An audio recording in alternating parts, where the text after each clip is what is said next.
qu'il y a, le nombre de ministres conseillers, avec un morcellement des départements ministériels, un nombre de ministres qui rend inefficace même l'action gouvernementale, puisqu'il y a un chevauchement dans les domaines de compétences, de telle sorte que personne ne s'y retrouve. Alors, le monde rural a parlé de la question foncière, qui est une question importante à un double niveau, à un niveau économique, financier, pour ce qui concerne le statut des agriculteurs dans le monde rural, mais aussi une question de souveraineté et même de stabilité politique. Puisque vous savez que la Casamance,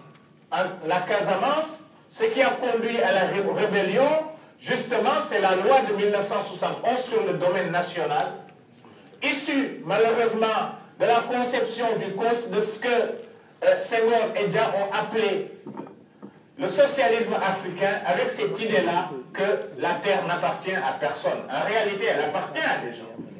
Et c'est comme ça qu'ils ont exproprié des villageois, des campagnards, pour donner les terres à des gens venus du Nord, et ça a frustré les Casamançais, ce qui est tout à fait normal.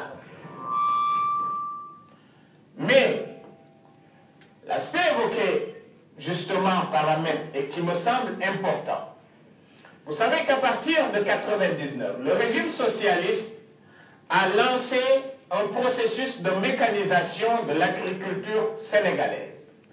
Et déjà, le niveau de rentabilité de ce qu'ils appelaient les machines agricoles était de 3 hectares pour pouvoir rentabiliser les machines.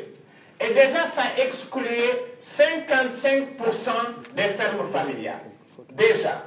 Abdoulaye Wade est arrivé, il l'a porté à 6% avec sa Goana.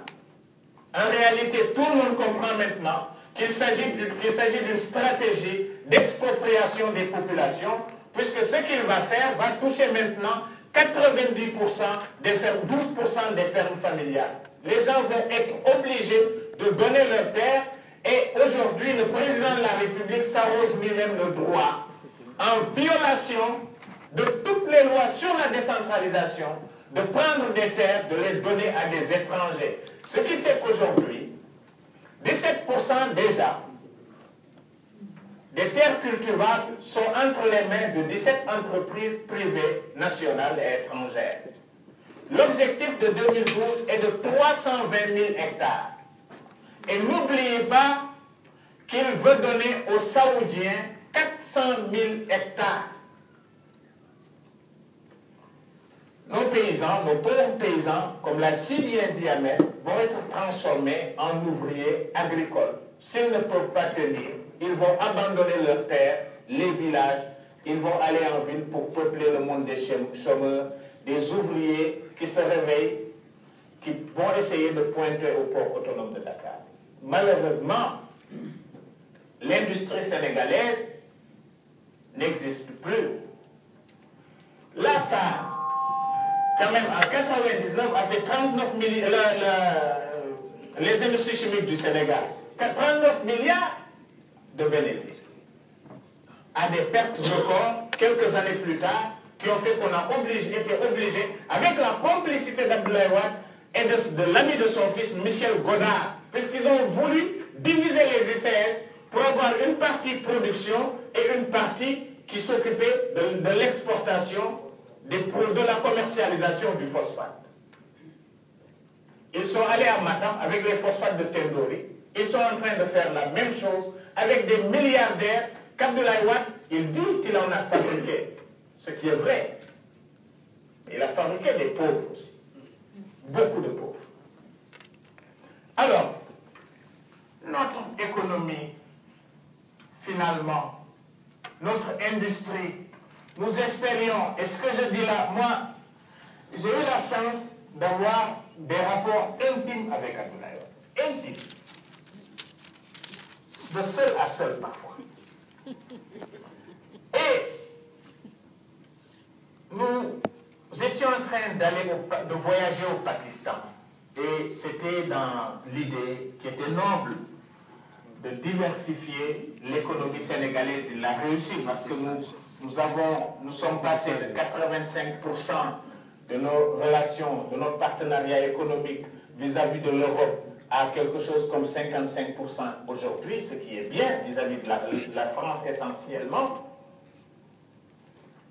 Mais nous avons fait venir des partenaires économiques qui ne sont pas concernés ou qui ne s'intéressent pas, qui ne sont pas intéressés par des questions de bonne gouvernance et de transparence. Mais ce que je disais, je le disais parce que justement ce jour-là, Abdoulaye Wade me parlait du développement de notre fer,